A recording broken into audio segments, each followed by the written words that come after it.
Bonjour. Merci beaucoup d'avoir accepté de répondre à nos questions. Je voudrais commencer par une première question sur l'abaya. Et on a vu qu'il a été interdit récemment dans les écoles. Je voudrais vous demander comment une jeune femme, concrètement, un jour, se dit je vais porter l'abaya. Est-ce que c'est ses parents qui lui disent en France de porter l'abaya? Comment une jeune femme de 13, 14, 15 ans se met à porter ce type de vêtements? Euh, En général, des ados, ce sont des ados, entre 13 à 18 ans. Euh, le milieu qui les fréquente, c'est ça qui est le milieu qui l'influence. Ou ses copines, les parents, c'est très rare. D'après le terrain, d'après toutes mes consultations, avec la conférence des imams de France, qui sont partout, on a vu que c'est très rare les parents. Il y a une mini partie, on va dire 15 à 20%. Mais le reste, c'est de l'influence qu'ils ont, sa copine, une qui est déjà influencée dans le milieu islamiste, frères musulmans, salafisme. Et le plus, c'est malheureusement, c'est les réseaux sociaux. Snapchat, TikTok, tout ça, il influence. Et qui? Ce sont des influenceurs. Ce sont des prêcheurs de haine, connus. Abou Anas, tel, il y en a plein, sont connus. Même il y a des femmes aussi. Il y a des femmes. Il y en a qui sont en France, il y en a qui sont à l'étranger. Il y en a malheureusement, ouais, aussi, ils sont à Dubaï aussi. Dubaï, Singapour et ailleurs. Il y a une influence, premièrement, en parlant de pudeur. Ma sœur, et ça commence. C'est plus la priorité une vie, ou l'éducation, ou réussir. Non. C'est le dogme religieux, c'est des sectes qui influencent ces jeunes filles qu'elles viennent de connaître son corps, qu'elles viennent d'avoir l'âge de puberté, qu'elles viennent de confronter un peu la société. Et dans ce moment, on ne trouve pas la réponse, peut-être par le net, par ses parents. Elle se trouve malheureusement entre les mains, sur le réseau, ces fanatiques, ces extrêmes qui le manipulent. Et je rends hommage au notre ministre de l'Éducation, Gabriel Attal. C'est une décision importante. Vous savez, pour moi, l'école républicaine, l'école, c'est le premier et le dernier rempart contre l'islamisme. On veut détruire une génération, c'est comme ça. On veut construire le meilleur de nos générations, nos citoyens, c'est par là, par l'école, par cette neutralité, par la place de la femme. Oui, il y en a 300 femmes qui l'ont. Mais la réalité, ce n'est pas question de nombre, question des principes. Cette laïcité, la loi de 2004, pour moi, c'est une loi pour protéger et préserver tout le monde. Il est pour les chrétiens, comme pour les juifs, les chrétiens sont majoritaires, et pour les juifs aussi, pour les bouddhistes, pour les sikhs, et pour les musulmans, pareil. Je pense qu'il y a un travail à faire énorme par rapport à les parents, d'expliquer, de parler, d'avoir une pédagogie, qu'il y a un habit pour l'école, il y a un habit pour la prière, il y a un habit pour le sport aussi. Et ça, c'est simple. On ne peut pas aller loin. Et les parents sont référence de parler à force. Deuxièmement, c'est le net. Internet, ça... Est-ce que ça, du coup, on doit l'interdire? Est-ce qu'on doit... Comment on fait? Il y a des moments où il faut montrer on est ferme. C'est pas tout interdit, il ne faut pas tout laisser aussi. Il y a des moments où il faut qu'on montre on est ferme, on arrête ça. Il faut arrêter, il faut sanctionner, il faut faire la pression. On l'a vu pendant les émeutes. On a fait la pression, ça diminue un peu les réseaux sociaux. Et ça, c'est important de le contrôler, parce que malheureusement, c'est le milieu qui touche plus énormément les ados. Et après, ces prêcheurs de haine, ces fanatiques, ces extrêmes. Maintenant, la abaya, elle est devenue le slogan d'islamisme. Le discours victimaire de certains partis, l'extrême gauche. C'est une honte. Et j'allais vous poser la question justement, comment vous réagissez au fait que la France insoumise dise qu'il ne fallait pas faire ça, qu'il ne fallait pas interdire l'abaya? Vous en pensez quoi de ça? Il y en a certains, ils ne connaissent rien de la religion, qui disent que l'abaya, ce n'est pas un phénomène religieux, c'est une honte. C'est une connotation religieuse, couvrir le corps, laisser les mains et le visage couverts. Ça, c'est une connotation claire religieuse. Après qu'on est d'accord pour l'interdiction, non, ça, c'est une autre chose. Mais soyons sincères, il ne faut pas être menteur. De dire la vérité, ça, c'est un phénomène lié à la foi, lié à la religion musulmane. Et c'est clair. Ça, c'est la base numéro 1. 2, pourquoi la fille, elle voit une priorité, couvrir son corps, plus que sa priorité de réussir ses études? Ça, c'est important. Moi, père de famille, et d'autres, on a des filles. La priorité de mes filles, c'est quoi? D'avoir des diplômes. Ils sont à l'université, de réussir, de garantir leur avenir, préserver. La meilleure sécurité, c'est les diplômes. La meilleure sécurité, pardonnez-moi, c'est les bouts de tissu? Non, pardonnez-moi. Si cette fille elle a ses diplômes, elle peut avoir une vie, un avenir paisible, en sécurité par rapport à un futur mari, on ne sait même pas comment il va être. Et ça, c'est le rôle des parents et c'est le rôle aussi de leurs réseaux sociaux. Très bien. Donc là, on a bien compris comment une jeune fille pouvait se mettre à porter ce type de vêtements. Et je voudrais parler maintenant des masses plus importantes. On a l'impression qu'il y a une volonté communautariste chez beaucoup de musulmans en France, qui viendrait un peu aussi de ce côté américain, qui est aussi porté par des marques. On a vu récemment Sephora qui faisait, pas l'apologie, mais qui parlait de ces jeunes femmes en tenue d'abaya. Est-ce qu'il y a cette influence américaine communautariste? Et aussi, de l'autre côté, on a l'impression qu'il y a un mouvement qui vient des pays comme l'Arabie Saoudite, etc., qui tend à radicaliser. Où se trouvent les raisons profondes de la radicalisation de certains musulmans en France? Il y a beaucoup qui vivent dans le monde anglo-saxon, aux États-Unis comme l'Angleterre. Ils n'ont pas la même vision de société comme nous. Moi, j'étais en Angleterre, j'étais aux États-Unis. Il y a les Brooklyn, il y a les quartiers afro-américains, il y a des quartiers chinois, il y a des quartiers... Et quand ils me parlent de la France, certains ils disent que la France, elle est raciste. Je dis, c'est Nantes. Il n'y a pas mieux que le peuple et la vision française. Elle veut que tout le monde vive ensemble. On n'a pas le communautarisme. Il n'y a pas un bâtiment, pardonnez-moi, un bloc chinois, il y a un bloc arabe, il y a un bloc noir. Non, ils ont une vision de partager une histoire, de partager un avenir, une culture. Ça, c'est le racisme? Pas du tout. Le racisme, qu'on le laisse dans des ghettos. Le racisme, qu'on le laisse refermer ensemble. Et la vraie communauté, c'est la communauté nationale. Comment que la vision anglo-saxonne, même qu'on parle de la presse aussi américaine, des fois, ils ont une vision de dire « Waouh, pourquoi ils interdisent le voile? Pourquoi ils font ça aux musulmans? Alerte aux musulmans !» Pas du tout. Ils n'interdisent pas, ils protègent les musulmans. On a 2400 lieux de prière. Les musulmans ont les croyances. Ils croient ou ne croient pas, c'est une liberté. Elle est garantie par les lois. Dans ce cas-là, comment on peut préserver ça? Ça, c'est le débat. Il n'y a jamais des débats stériles. Ce sont des débats qui font bouger les lignes partout dans le monde. Qu'on peut vivre ensemble. Un. Deux, aussi. Bien sûr, les sectes et certains mouvances et certaines personnes essaient de jouer sur le communautarisme, comme des partis politiques aussi. Et elles essaient de gangréner et manipuler telle communauté pour avoir des voix dans les quartiers et tout ça. Ça, c'est le rôle des hommes et des femmes, vrais républicains, citoyens, patriotes, qui essaient de voir cette mixité dans l'école. Il peut pas être dans le même bâtiment, même ascenseur et même école. Et après, on demande pourquoi il n'y a pas l'intégrité.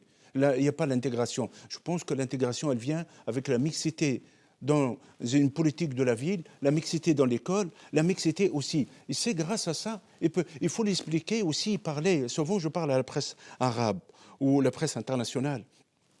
Quand vous voyez la loi de séparatisme, cette loi, je dis, mais attends, vous le voyez de votre angle, mais regardez l'histoire de ce peuple-là. La loi de 1905, elle n'était pas faite pour les musulmans. Elle était faite avec son histoire, séparer le pouvoir de la religion, de l'Église ou d'ailleurs. La même histoire. Ce peuple, il veut être préservé, protégé, sans l'influence religieuse. Et là, je trouve que c'est une chose formidable. Qu'est-ce qu'il y a Dieu à Dieu, César à César. Si on arrive à l'expliquer ça, et qu'il donne l'égalité à tout le monde, tous les citoyens égaux, n'importe leur religion, leur confession, leurs origines, leur peau, leur colère, leur place société, et ça, ils commencent à dire bravo, c'est merveilleux. Mais est-ce que vous seriez prêt à parler d'assimilation dans ces cas-là? Parce que vous avez parlé d'intégration, mais est-ce que le concept français historique d'assimilation vous convient? Moi, personnellement, vous savez, le mot, des fois, certains mots, ils choquent, certains. Mais ma vision, que tout le monde peut vivre ensemble. Mais il y a condition. Le passé de la France, c'est notre passé. Blanc, allez, on va dire blanc ou noir. Tous les passés, c'est notre passé. Quand on adhère en tant que Français, pour moi, ce n'est pas le passeport pour voyager. Non, c'est un pacte. Ce pacte-là, qu'est-ce que ça veut dire? Je suis citoyen. Et la citoyenneté, elle est importante de l'islam. Jamais. Ils sont fidèles, en général. Au Maroc, ils sont fidèles à leur roi. Au tel pays, ils sont fidèles. Un vrai croyant, il ne fait pas la zizanie, la fitna. Un vrai croyant, il accepte une terre où il y a mes enfants sont nés en France. Ma femme, elle est née en France. Ma belle-mère, elle est née en France. C'est une terre sainte pour moi. Cette terre république, c'est une terre sacrée où ils sont nés. Elle a tout donné. Elle a donné, oui. Allez voyager. Tout à l'heure, j'ai vu quelques jeunes à la gare, j'ai parlé avec eux. Allez voyager à l'étranger. Vous allez savoir ce que ça veut dire la France. Même aux États-Unis, ce n'est pas une question de confort. C'est des questions, un modèle que tout le monde ait pu vivre ensemble. Mais il y a des conditions, il y a des limites, il y a des choses qu'on peut préserver, qu'on peut le protéger. Je trouve que intégrer, que ça veut dire réussir l'école. Intégrer, ça veut dire aimer l'hymne national comme on aime la première sourate de Coran. Intégrer la France, ça veut dire la patrie, l'amour de la patrie, c'est une partie de foi. Le vendredi, comme les Juifs, le samedi, ils font une prière de Shabbat pour la France. Nous aussi, on fait la prière pour la France. Et ça, si on arrive de cette manière, que la France n'est pas le paradis total, ni l'enfer aussi. La France aussi, ce n'est pas seulement le passé colonial. La France, il y a toute une histoire. Grâce à ça, on peut réussir. Il y a beaucoup de jeunes. J'étais à New York. Je viens de voir un jeune, il vient me dire, monsieur lui-même, j'ai fait mes études en France, et là actuellement je suis au barreau de New York. Bravo. Il est fier d'être français. Il reconnaît le bien de la France et la reconnaissance. C'est grâce à ça qu'on peut construire, on peut faire ça. Mais pardonnez-moi, ni le communautarisme, ni la division et la peur, ni les victimaires. Non, on n'est pas victimes, nous. On n'est pas victimes, les musulmans de France. Et sur ce dont je vous parlais, sur les influences d'Arabie Saoudite, étrangères, etc., quel est le rôle sur la radicalisation de musulmans en France? L'Arabie Saoudite, elle a joué un rôle sombre il y a une période. Maintenant, ça a changé. Il y a quelques années, une dizaine d'années, c'est eux qui financent le wahhabisme. Mais le pire, c'est Qatar. Elle reste toujours le rôle le plus flou, le plus dangereux, Qatar et la Turquie. Les Turcs aussi. Erdogan, il n'a jamais baissé de soutenir les frères musulmans. Et les mouvances proches. Vous savez, on ne peut pas préserver l'avenir de la stabilité de notre société contre l'islamisme, contre la division, contre la haine, tant qu'on ne lutte pas contre l'islam politique. C'est une priorité. L'islam politique, c'est un poison très dangereux. Il gangrène cette société. J'ai écrit un livre, Libérons l'islam de l'islamisme. Et je parle le danger de l'islamisme, le danger qui va ramener à la confrontation, à la haine, aux préjugés. Tant qu'on n'interdit pas les frères musulmans, moi je l'appelle les frères de diable, parce qu'ils ont une vision de confrontation, et ils ont une vision de victimaire. Vous savez ce que ça veut dire un discours victimaire qui passe des parents vers un prêcheur de haine, vers l'encadrement des frères musulmans? Ça veut dire préparer à l'intérieur un désir de vengeance.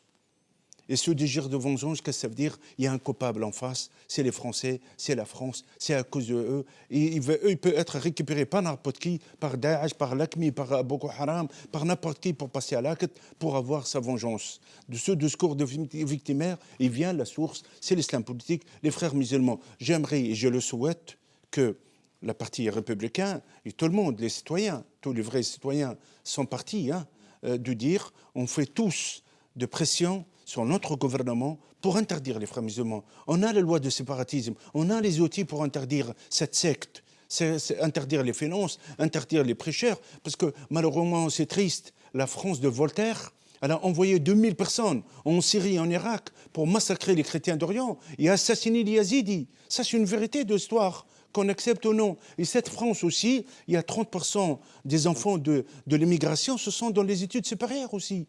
Il y en a autant. Il y a Ahmed Mrab, c'est un homme, un policier qui a sacrifié sa vie pour défendre la liberté, celle de Charlie. Il y a aussi, on a un soldat aussi, Benzetten, ce soldat qui est mort pour la France. Il y en a tous les jours des policiers, et des soldats et des gendarmes qui risquent leur vie de confession musulmane pour protéger la France. Et justement, ça, j'allais vous demander, c'est difficile de savoir, mais parmi les musulmans français, combien sont d'accord avec vous? Est-ce que parmi, là c'est une autre question, mais les imams, vous êtes isolés, le message que vous portez, est-ce qu'il est répandu? Vous savez, quand le pape, je pense, il a vu de Gaulle, je pense, le pape, il a demandé combien vous avez des bataillons derrière vous. Oui. Moi, je suis une voix parmi les autres voix. Je ne cherche pas à avoir des voix derrière moi. La vision politique, c'est autre chose. On a besoin des hommes et des femmes engagés. Et dans ma vision, Sophie, c'est l'islam spirituel. Les vraies foi de l'islam, 2% ils changent les 98%. Il faut avoir du courage, de l'engagement. On peut être tous téléspectateurs, on regarde. C'est facile de faire des commentaires, d'insulter l'imam Chelgomi sur Twitter. Raciste, sioniste. Avoir l'amitié avec la communauté juive, on le paye cher. Défendre une cause, on peut critiquer la politique israélienne, mais on n'a pas le droit de souhaiter détruire tout un peuple. Autant qu'imam de Drancy, l'imam quand même de la ville qui a connu la Shoah. Déportation, 70 000 juifs déportés de ma ville. Si j'ai pas la personne, il a autant de responsabilités, de rapprochement, de lutter contre l'antisémitisme, et je ne pense pas d'autres villes, quelqu'un il a autant de charges et responsabilités. En même temps, moi je l'ai dit, il faut que j'ai de monde derrière moi ou de monde qui m'écoute. Ma voix, c'est parmi les voix de la majorité silencieuse. Oui, on n'est pas une communauté, je ne parle pas une communauté, mais dans notre culture de sortir, de s'exprimer. En Algérie, il y a eu 200 000 morts dans la période sombre d'islamistes. On a connu un peu qui sort et s'exprime par l'intermédiaire de ce fameux printemps arabe, des manifestations. Mais dans la culture musulmane, il n'y a pas cette culture, sortir et s'exprimer. Je veux que la masse, elle sort. Mais comment elle peut sortir, cette masse? Si vous voyez aux médias, certains aux médias, des personnes dire, non, c'est pas à vous de sortir, s'exprimer. Les musulmans, ils sont pour rien. Mais non, pardonnez-moi. S'il y a quelqu'un qui tue au nom de ma religion, quelqu'un qui massacre à Nice 86 personnes, au Bataclan 130 personnes, qui est en train de massacrer des journalistes, tout ça, il sort, il dit Allahu Akbar au nom de l'islam. Dans ce cas-là, tous les musulmans sont concernés. Pourquoi on ne sort pas 1 million de personnes? Mais voyons qui les politiques ils ont le courage de dire aux musulmans dans leur ville, dans leurs locaux, de dire sortez, parlez, dénoncez, exprimez, parce qu'ils salivent votre religion. Nous sommes otages entre deux feux, malheureusement, entre le racisme qui met tout, qui mélange l'islamisme avec les musulmans, et entre de l'autre côté aussi, entre des personnes victimaires, terroristes aussi, qui nous salient, qui tuent au nom de notre religion. Et justement, là, on s'est souvenu, il y a quelques jours, des tragiques attentats du 11 septembre. Est-ce qu'il y a un danger aujourd'hui, en France, encore terroriste, lié à l'islam radical? Ce sera ma dernière question. Vous savez, le modèle français, il reste des siècles menacé. C'est normal. Il y a d'autres cultures, il y a d'autres politiques internationales qu'on appelle la mondialisation. Ils vont être en termes de confrontation.